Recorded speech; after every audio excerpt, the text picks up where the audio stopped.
সে তো স্কুলে যায়, সে পড়ে, তার বন্ধু বান্ধব রয়েছে, সে তো কোনো দোষ করেনি। আপনারা কিভাবে পারলেন ওইটুকু বাচ্চাকে আক্রমণ করতে ওই ভাষায়? আপনার সনাতন ধর্ম আপনাকে এই শিক্ষা দিয়েছে? আমাদের নিজেদের হিন্দু বলে গর্ব করে। গরু যদি মা হয়, বাবা কে? এই বিষয়ে যা বললেন ভারতীয় অভিনেত্রী। সুজলাং সুফলাং মালায় শীতলাং শস্য শ্যামলা। ভারত হলো সনাতন ধর্মী হিন্দু রাষ্ট্র এবং অন্য ধর্মের লোকজনও বসবাস করে। হিন্দু, বৌদ্ধ, খ্রিস্টান, তার মধ্যে মুসলিম জনসংখ্যা লোকও অনেকেই আছে। আর তাই মুসলিমরা তাদের মতো করে চলাফেরা এবং খাওয়া দাওয়া করে এবং ধর্ম রীতিনীতি পালন করে। তেমনি কুরবানি ঈদ এলে গরুকে কুরবানি দিতে হয়, এটাই তাদের বিধানে রয়েছে মহান আল্লাহর সন্তুষ্টির জন্য। কোরবানির পরে গরুর মাংস বিলিয়ে দেওয়া হয় গরিব ও স্বজনদের মাঝে খাওয়ার জন্য। তেমনি হিন্দু ধর্মে মা বলে সম্মানিত করে গরুকে। তাহলে বাবাকে? এমনই একটি প্রশ্ন করে হিন্দু পণ্ডিতকে। তখন তিনি যা বললেন,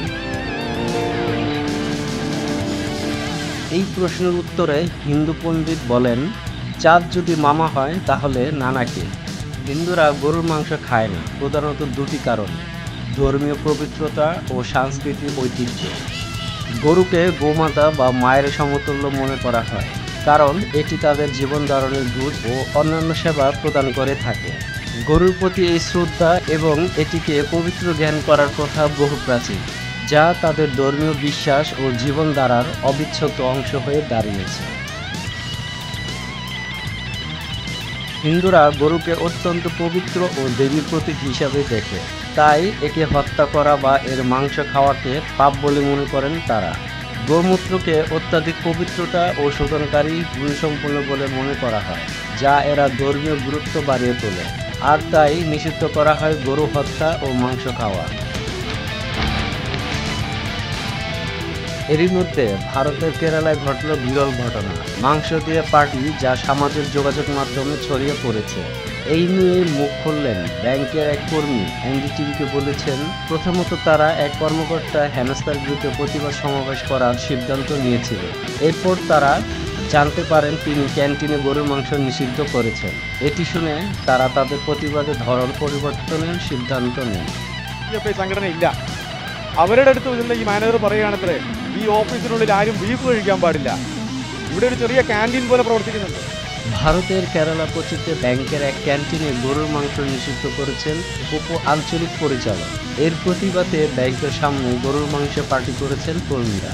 সংবাদ মাধ্যম এনডিটিভি জানিয়েছেন, ভিন্নধর্মী এই প্রতিবাদের আয়োজন করেন ব্যাংকের কর্মীরা। তারা পরোটা দিয়ে গরুর মাংস রান্না করে খান, যা কেরালার একটি ঐতিহ্যবাহী খাবার।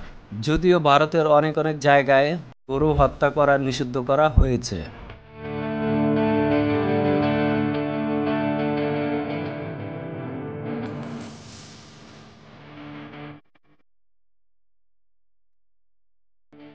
জানা গেছে, কানাড়া নামের একটি ব্যাংকের উপ আঞ্চলিক পরিচালক হিসেবে সম্প্রতি যোগ দেন আশ্বিনী কুমার নামে এক কর্মকর্তা।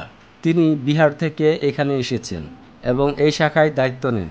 এরপর ব্যাংকের ক্যান্টিনে গরুর মাংস নিষেধাজ্ঞা দেন। এছাড়া কর্মীদের বিভিন্নভাবে হেনস্থাও করেছিলেন তিনি।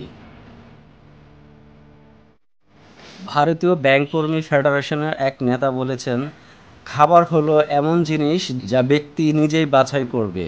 সংবিধানে এর অধিকার রক্ষিত আছে।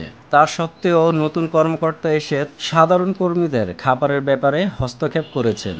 কেরালার রাজনৈতিক নেতারা ব্যাংক কর্মীদের ব্যতিক্রম প্রতিবাদের পক্ষে অবস্থান নিয়েছেন। কেরালার সংস্কৃতিতে গরুর মাংস একটি অপরিহার্য অংশ। কসাইখানার জন্য গরু বেচাকেনা নিষিদ্ধ করে তখন এ রাজ্যে নিষেধাজ্ঞাকে উপেক্ষা করেছিল।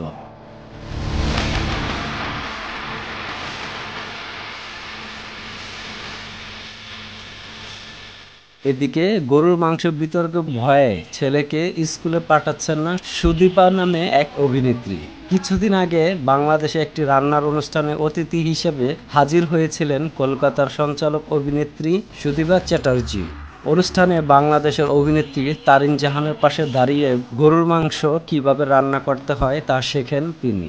এরপরেই নিজ দেশে তোপের মুখে পড়েছেন এই তারকা।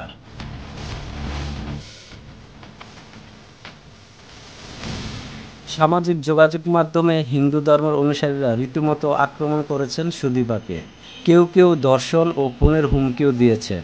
বিষয়টি নিয়ে বেশ চিন্তিত সুদীপা। বর্তমানে পরিস্থিতি ব্যাখ্যা করে ভারতীয় গণমাধ্যম TV9কে বলেন, ভালো থাকার চেষ্টা করছি, এতদিন হয়ে গেল আজও আমার ছেলেটাকে স্কুলে পাঠাতে পারিনি, পুলিশ খুব সাহায্য করছে। আমাকে তো বলা হয়েছে রাস্তায় বেরোলে গায়ে আগুন লাগিয়ে দেওয়া হবে। আমি একজন মহিলা, খেয়াল রাখুন সেটা। একজন মহিলাকে কত নোংরা কথা বলা যেতে পারে। আমি টাকার জন্য বাংলাদেশে যাইনি, ভগবানের আশীর্বাদে, আল্লাহর আশীর্বাদে, যিশুর আশীর্বাদে আমি ওইটুকু রোজগার করে নিতে পারি যেটুকু আমার খাওয়া দাওয়া বলে না ভরণ পোষণ। যদিও বহির্বিশ্বে গরুর মাংস রপ্তানিতে ভারতেই শীর্ষে আছে।